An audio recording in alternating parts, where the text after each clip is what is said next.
শুভ সন্ধ্যা। পুরাণের নতুন একটা দিনে তোমাদের সকলকে স্বাগত। আজ আকাশ ভেঙে বৃষ্টি নেমেছে, তাই এমন ঠান্ডা ওয়েদারে ভাবলাম রাতে ডিনারটা একটু স্পেশাল হলে কেমন হয়। রাজাকে তো ডিনার প্যাক করে অফিসে দিয়ে দিয়েছি, কিন্তু তবুও ভাবলাম ওর জন্য একটু হারিয়ালি কাবাব আর আমার জন্য মেটে চচ্চড়ি বানাই। জানো তো, আগে এই বৃষ্টির দিনগুলোয় সব সময় মাকে স্পেশাল কিছু বানানোর জন্য খুব জ্বালাতাম। বিশেষ করে রোজ রাতে এক এক দিন এক এক রকম ডিনার না হলে একদম মুড অফ হয়ে যেত। আজ যখন নিজের সংসারে রোজ নতুন নতুন কি বানাবো ভেবে কুল পাই না, তখন ভাবি যে মায়ের কি অবস্থাটাই না হতো। যখন হায়দ্রাবাদে একা থাকতাম, তখন রোজ অফিস থেকে ফিরে নতুন নতুন রেসিপি ডিনারে বানাতাম। সেই সময় যদি ইউটিউব আর রিলসের এত রমরমা হতো, তাহলে আমার ফোনটা হাঁপিয়ে উঠত ভিডিওর ঠেলায়।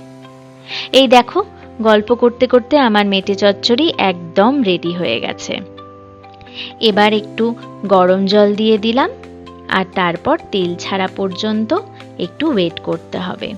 অল্প ধনেপাতা কুচি দিলেই ব্যাস রেডি।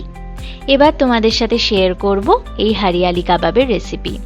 বোনলেস চিকেন নিয়েছি, তার মধ্যে একটু নুন আর এই যে গ্রিন পেস্টটা, এর মধ্যে আছে পুদিনা পাতা, ধনেপাতা আর কাঁচা লঙ্কা। চাইলে একটু স্প্রিং অনিয়নও পেস্ট করে দিতে পারো।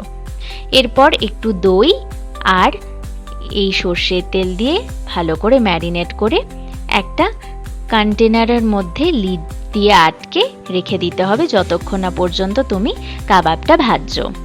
এই যে চাটনিটা, এই গ্রিন চাটনিটার মধ্যেই একটু মেয়োনিজ আর লেবুর রস দিয়ে একদম রেডি করে নিলাম। জানো তো, একার জন্য রান্না করতে কারোরই ভালো লাগে না, কিন্তু হায়দ্রাবাদের দিনগুলোয় অফিস থেকে ফিরে ওটাই ছিল আমার একমাত্র এন্টারটেনমেন্ট। রান্না করতে করতে সানডে সাসপেন্স শুনতাম, আর সেটা চলতো যতক্ষণ না আমার রাতের ডিনার শেষ হচ্ছে। ওই অপেক্ষার যেন শেষ ছিল না। আজও যখন উইকডেসে দুপুরে আর রাতে একা বসে খাই, তখনও এইভাবেই সময় কাটে। কিন্তু এই অপেক্ষার শেষ রাজা ফিরলেই। একা থাকাটা সত্যি কারোর কাছে চয়েস না, মানুষ বাধ্য হয়েই একা থাকে।